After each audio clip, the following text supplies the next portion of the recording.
Hello there. Welcome to the Gist Unplugged TV Live on the Gist today. Sunday Igboho's Yoruba Nation protest begins in Lagos. Let's check out live report from the protest.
Self-determination is okay.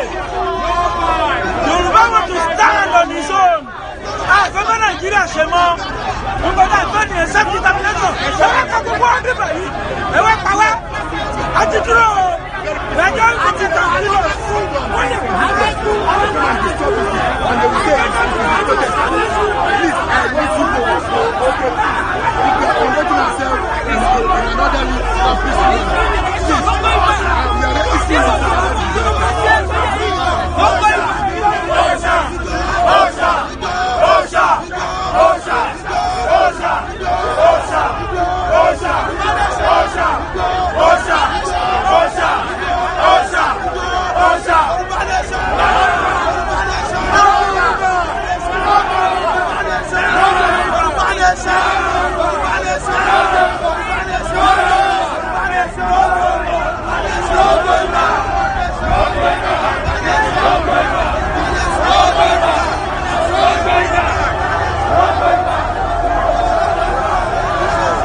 jẹ́ máa mú ọmọ ẹ̀ náà jẹ́ ń bẹ̀.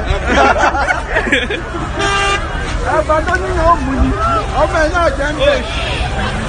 What the hell is that? Trent?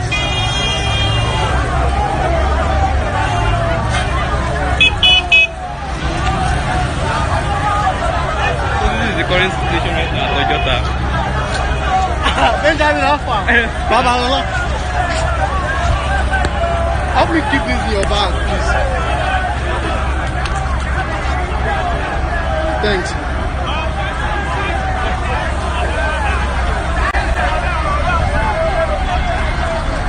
Even the police won't paragband it.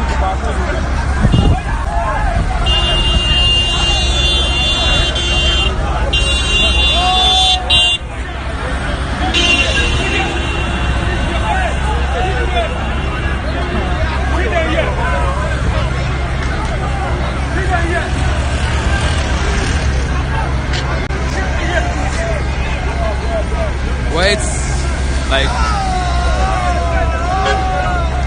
what? That's what it's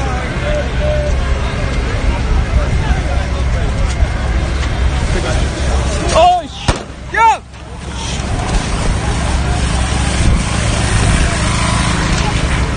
Don't run, don't run.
Thank you.